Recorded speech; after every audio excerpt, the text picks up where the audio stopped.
everybody, and welcome back to the I Don't Know Running podcast, where we share our experiences that make running fun and sometimes not so fun. I'm Lewis, and I'm a self-admitted lazy ultra runner. I'm Mitch, and I forgot to add, are we doing dinner tonight? Oh, I can't. Okay. I'm going to be editing the podcast. Okay, that's all I had. That's my opener. No, Nicole's got family in town. Okay. And so we're gone like all day tomorrow. That's my editing time. Oh, wow. So, yeah. So I'll be editing the podcast, getting it ready for Sunday. And then... Oh, yeah, it's Mother's Day. It is. At the time of this recording, this will come out after Mother's Day, though. Yes, true. Yeah. Man, that was a horrible opener for me. That's all I had. Little rocky. Little stumble there. I wanted it Must to be late way. in a race. I was trying to. A little dehydrated, maybe. Yeah. Good job. Question mark. Yeah, welcome to the podcast. We're awkward? Yeah, we have awkward moments of not knowing things, and that's what the show is all about. Not knowing what we're talking about. Running in general. I'm an idiot. But yeah, you were out to Colorado. You did you didn't do, but you loved doing the Manitou Incline. Anybody I can talk into, like if you're keeping track, check the whole thing, playing bingo. I think if you ever get out that way, if you don't do the Manitou Springs Incline, there's something wrong with you. Oh, dear goodness.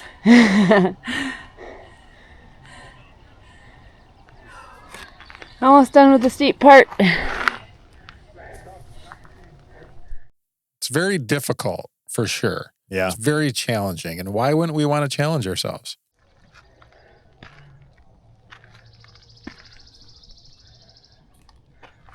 We're getting there. Less than 200 left.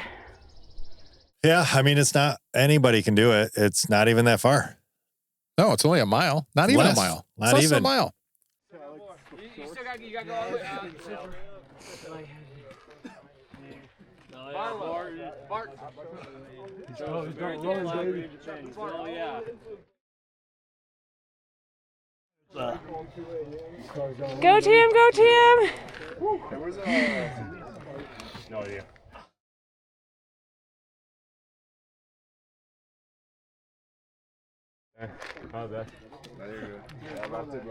Whoop, whoop, whoop.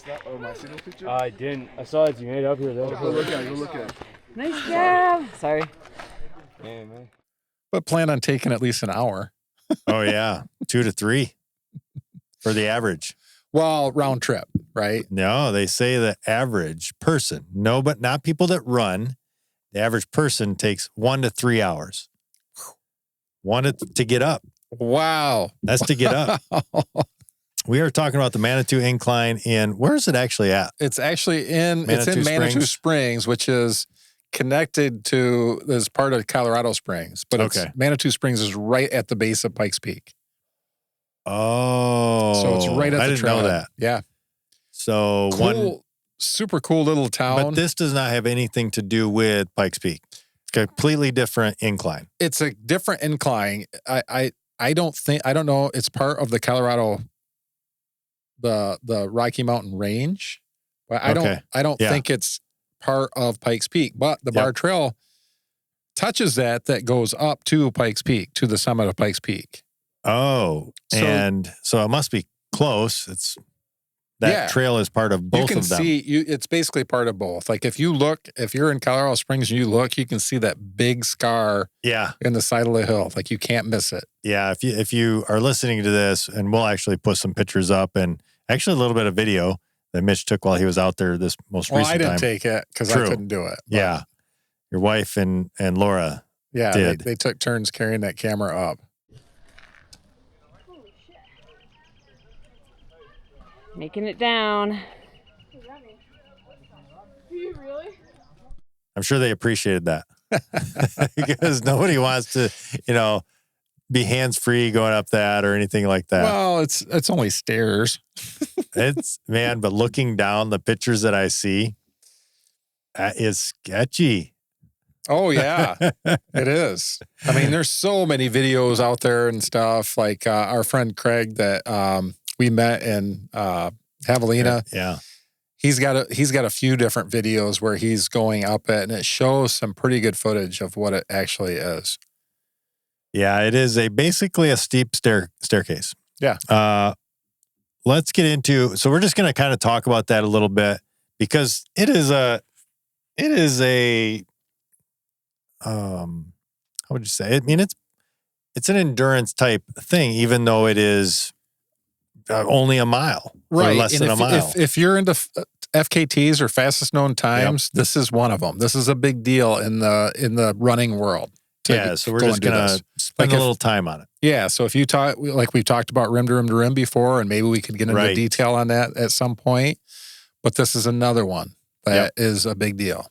And it's less than a mile. That's less than a mile. Like rim to rim, you get it. It's like almost 50 miles.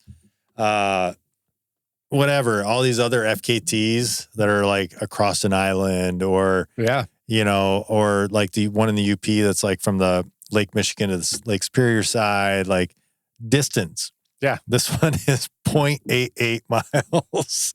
So we're just going to talk about it a little bit, kind of a just interesting thing.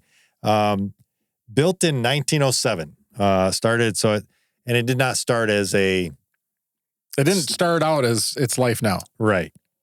Started out as a railway essentially to get stuff from up to a hydroelectric plant. Yeah. It was basically just to carry materials up there, construction materials up there. Which makes sense. You see those all the time. That just like these railways that take stuff up a mountain. Up and down a mountain. Yeah. Later converted as a tourist attraction that included a 60-minute ride to the summit. And this is where it kind of gets interesting. Closed in 1990 after a rock slide, damaged the tracks, and then a bunch of people said, we still want to do it. And kept going up and down it, even though it was quote-unquote illegal to do it. And then it was reopened to hikers in 2013. And ever since, people have been looking at it as a challenge, like we do. Yeah, I remember reading a story about this in runner's world when I first started running. So I started running. I think I ran my first marathon in 2008. But I remember reading about this, and there's all kinds of trash on it, and you were not supposed to be out there. Oh, like pre-legal, yeah, pre-legal, and people were still doing it. It was like this big deal to go out there and run it illegally, and go up there and do this challenge. Kind of like doing a race bandit. Yeah. Kind of a different. When Laura and I did Pikes Peak Marathon, on our way to the airport, we went and did this in 2013. So it was just legal. It was just starting to be a thing at that time, like where you could actually go up, and it was the property was donated to the Friends of the Incline. Gotcha. So that's who maintains it and does all that stuff. So we did it then, and I was like, so much fun. You want to do it every time. Well, I just remember what makes me laugh before we get into some of the details is we were going up it, and Laura's super competitive. And I remember going up there, and she was killing me going up it, and then she turned around to see where I was at and saw the massiveness of what it actually is and how far it goes down and drops. And she immediately froze and pressed herself up against the railroad ties. And I passed her. And she was so mad that I passed her. All she would do, she wouldn't look back. She would go up, take a few steps, and stop and rest. Go up, and she still beat me to the top. But she freaked out. She wasn't going to let me beat her. But now she tries to do it at least once a week. Yeah, and it's part of her fitness plan, essentially. And she does up and down. Like the most she's done in a row is 5 times. So she goes up and back down. When she was doing that, do you recall about, not specific, but about how long it would take her to go up and down? I don't know. I'd have to ask her. Like, what's a fast time for her now? I think like a big deal would be if she's gotten around 40 minutes or below. So let's say she was probably close to that. I mean, she was younger and in shape then too. But a goal for a lot of people is sub 30. If they can get sub 30, that's for a You're almost an ultra marathoner at that point doing that type of thing, but it's like that would be a big deal is get to close to 30 minutes. Well, let's jump into some of the stats. Okay, yep. The climb, as we've mentioned, is 0.88 miles, so less than a mile long, 2,744 steps, and you gain 2,000 feet of elevation in that time. And within that, it starts at between 65 and 6,600 feet of elevation and finishes, and you can still keep going up the mountain if you want, because the bar trail is right there. But Gotcha. it finishes at 85 to 8,600 feet of elevation. It's kind of in between there. So enough to wind you. So if you're getting into the area where it's affecting you. So if you've experienced elevation, I think 6,000 feet, you can feel it if you're out running. So you're gaining 2,000 feet in a very short distance. If you're not from the area, if you're not acclimated, it's going to be a butt kicker. Yeah, for sure. Just the elevation part. For sure. Yeah, that's essentially what it is. It's that simple. That's what the climb is. You go up, and you said earlier, was it before we started recording that I can't remember now, that you're not supposed to go back down the stairs. It says you're not supposed to go back down the stairs, but I see it all the time when I'm out there. You're supposed to, according to whatever, you go up the stairs and then you jump on a bar trail and come down. And if I remember correctly, it's about 3 miles to kind of. Oh, really? It's a couple miles to take the. There's like basically switchbacks. I guess now. that makes sense because you're not coming directly back down that. Right. That would not be. Yeah. We will post some pictures here because speaking of like Laura, what she did the first time when she turned around, there's pictures that show that and you go, holy smokes. Yeah. If you turned around and saw that, I would do the same thing. Well, I laugh about that so I could pick on her, but she's used my fear of heights against me before. Like it's all in your head. I've been around her a few times where she can say it's all in your head, but she was definitely affected. Yeah, it makes sense. I don't know. I mean, a lot of people are affected by heights like that or get uncomfortable around like the Grand Canyon when you've done that, like some of those ledges and stuff like that. You think, oh, that's just this trail. Well, yeah, but no. It's a long drop. It's a long drop. Somebody just told me this week about the amount of injuries, how bad people get hurt just from a drop from 10 feet. So, once you get above 10 feet, it probably doesn't matter anyway. That's where it's going to hurt the same? Well, there's a lot of people that die from dropping, falling from 10 feet up. Gotcha. So once you get up to a certain height, it probably really doesn't matter anymore. I would much rather fall from 10 than 100. I feel better about my chances at 10 feet than 100. Yeah, let's get into there's a few more stats I want to talk about on it. Okay. Because we talked about I'm too far. Oh, I know. Like you did talk about the amount of steps. I know a fun fact that the top step is actually labeled. Like there are labels on the way up that tell you how many steps that you've climbed. There is? Yeah. Oh my gosh. And at the top, it shows that, like it's 2,768 steps, which I was reading some stuff on there too, that can change based on erosion and replacing steps and stuff like that. Cause they are always working on it now. Yeah, that makes sense. Let's talk about some of the records. Fastest ascent, because I think these are pretty impressive. The fastest ascent by a man, Remy Bonnet, set the record for the fastest Manitou Incline ascent, making a climb in 17 minutes and 25 seconds. I see another one. So it depends on how you're searching. 17 minutes and 25 in 16 seconds in 2023. So he must have beat that. Oh, he redid it. Yeah. So this is on Visit Colorado website. So just not updated yet. So he beat his own record. So he beat his own record in a year later. Yeah. Jeez. September 12, 2023. I have Allie McLaughlin. holds it for the women, and she made the ascent in 20 minutes and 7 seconds in 2010. Now, that's an old record. Yeah, and that's what I'm seeing too. Still stands.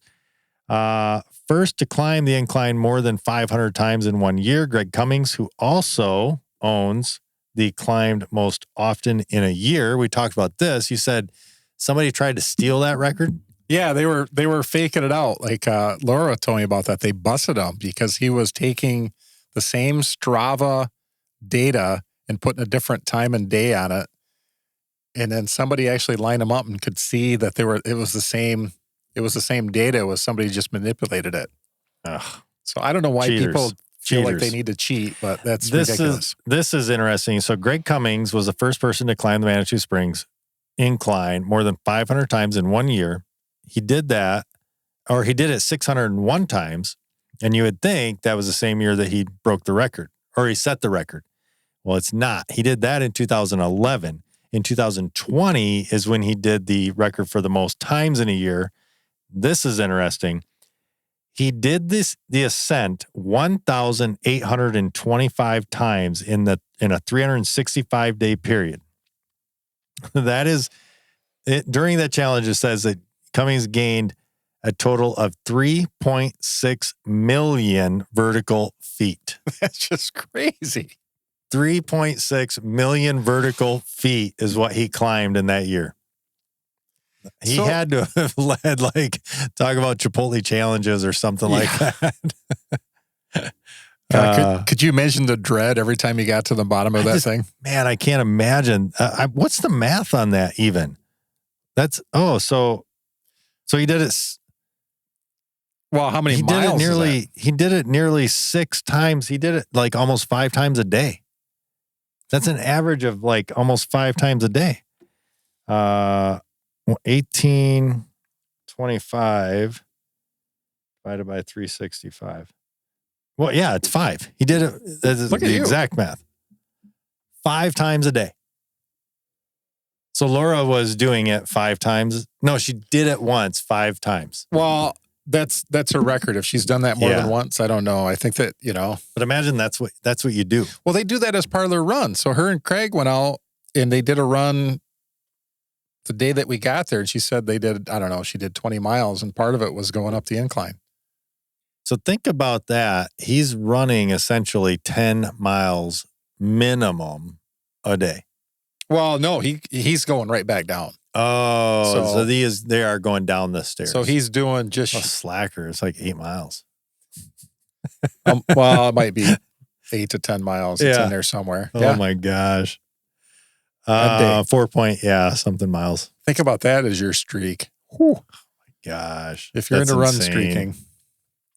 Most ascent evers, it couldn't give me clear data on that. That's probably him, but that's hard to track. Yeah. Although, that's true. He might have retired after that. Could you imagine how sick and tired you would be of something like that? Yeah. Interesting. They do have the Inclinathon and the Ultra Inclinathon. The Inclinathon is anybody that does it 13 consecutive trips up and down the incline completed in 1 day. Ed Baxter, the first person to do it, he did 13 trips in just over 13 hours. Dang. The extreme. That's good. Yeah. Up and down. Well, but the record being 22 laps in 24 hours.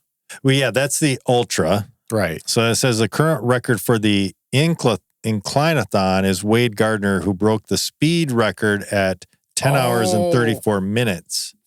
So he did the 13 times in 10 hours and 34 minutes. Okay, that makes sense. So yeah.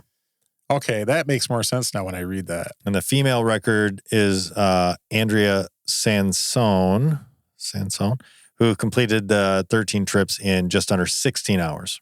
So 15 hours and something and some change.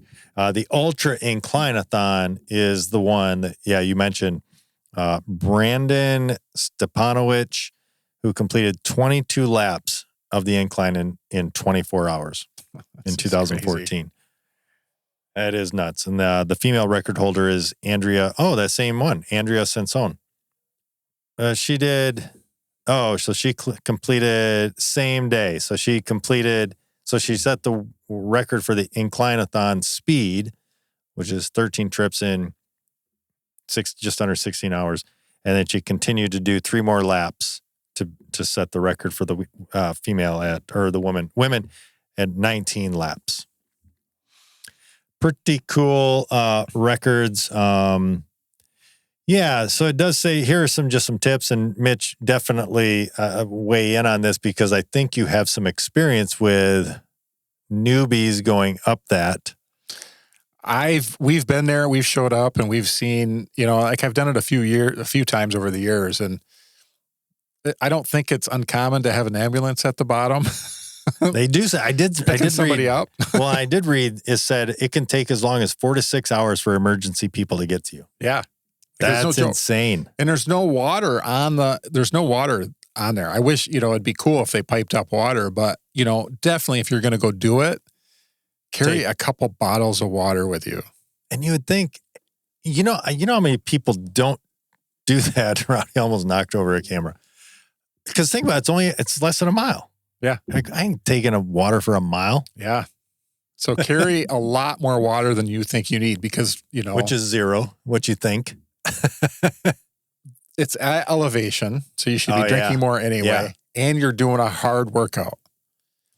And there are bailout points. So they've actually, Laura was telling me, I don't think it's recorded in anything that you can research right now, but they added another bailout point with a cool trail on it that they do on a regular basis.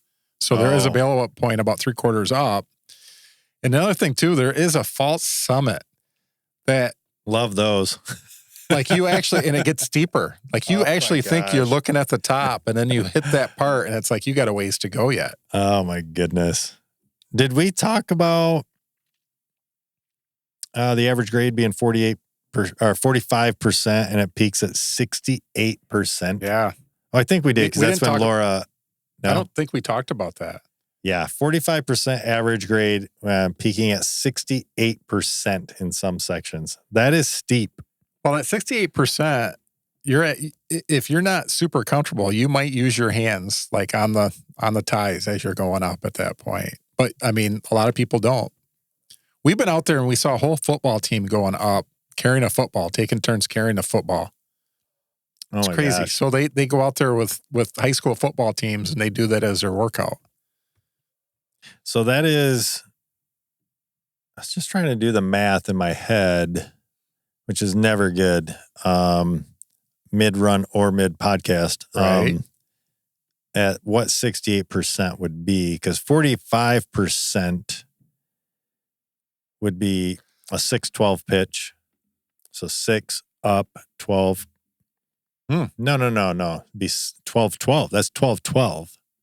Yeah. It's 45%. Holy smokes. Steep. Very steep. Oh my gosh. And 68% is just that much steeper. Yeah. And then, some more first time type, tips. It does have and you mentioned this, it does have a reservation. It's all free. However, it's not really policed or done anymore. Yeah. They started in COVID. They kind of started that reservation system where you got online and you reserved a spot. They only had so many people going up at a time, and it's still in effect. It's not policed anymore. So they don't have anybody down there checking anything. People are just going. It does say start early to avoid the heat, but these are, and the crowds, it does say, which that one definitely does make sense. The heat is like anything. If you want to avoid the heat, start early. Wear some good shoes with good grip. You do not want to be up there slipping on steps. Bring plenty of water, as you mentioned, and hydrate and pace your hydration. It does say be aware that it can take emergency services to get up there anywhere between 4 and 6 hours. Community and culture, it does talk about incline attracts approximately 250,000 visitors annually. However, from what we found is it's the people that actually climb it might be anywhere between 50 and 70,000 a year. Yeah. Somewhere in that neighborhood. So it's a busy it's a busy place. It's a lot of people coming and checking it out. And then the whole Incline Friends network takes care of it. Or Incline Friends is the organization that takes care of it. So if you're ever looking to support an organization, if you fall in love with it, that's who you'd want to help support. Yeah. And then, we'll also post a quick picture of the picture we talked about. You were out there, you went up it. Well, you didn't go up it. Tammy, the group you were with went up it. And, I don't know, the weather definitely did not look like the picture that guy sent. That was, or the Facebook page that was, he is like up to his chin. Now, obviously he's on a grade, but it's like just chock full of snow. I couldn't imagine doing that. Snow. Yeah, there's no way. Because they were planning on going up on it on Thursday, and it was raining, and they decided not to do it, and they ended up going up on Friday. And Laura said it was still wet, so those railroad ties get kind of slick. I can't imagine how much worse it would have been with that picture. It's nuts. It's crazy to me. Yeah, that's the Manitou Springs Incline. Sounds like the greatest 0.88 mile race you can do. Or fastest no time. FKT you can do. Go out there, enjoy it, take it in. If you want to continue on up, you can probably jump on the bar trail and go all the way up to Pikes Peak. You can. I've done that too. On the bar trail, up or down? Up. Well, I've done both ways because the Pikes Peak Marathon goes both ways. But the Pikes Peak Marathon goes up the road and down the bar trail? No, it goes up the bar trail both ways. It goes up and down. Oh, but gotcha. It starts in town because I think from the trailhead, it's only maybe 11 miles. So you got a couple miles in town. Oh, that's before right. You hit it. Yeah, I knew that. And then it's two-way traffic on that trail. That's another thing. Well, there are all kinds of those trails out there in Colorado. Go check them out. Go check out Mitch's favorite, the Manitou Incline. He loves it. Loves to goat people into doing it. Get up halfway and turn around and see what you're doing. Make sure you look down. Yeah, we will post pictures about that, and you'll get to see how sketchy it looks. It does look pretty sketchy. But yeah, that's going to wrap this episode. Go check us out on Facebook. Go check us out on YouTube. All of that. Like, subscribe, share. Please comment. Send us some comments. We love just engaging in those. If you didn't hear the last episode, reminder, no mummy this year. We pumped that so much about running it this year. I actually have to mention it to a couple of friends. I think they do listen to the podcast about, no, we're not doing it this year. But T-Rex is gonna be there on the 4th of July, so you can do the baby 10-miler. Yeah, come have fun. Join us for the baby 10-miler. You won't be able to run it. No. Yeah. Well, you can go and cheer. I could. Yeah. But anyway, that's going to wrap up this week's episode of the I Don't Know Running podcast. Be sure to tune in next time as we share more about what we just don't know. Until then, happy running.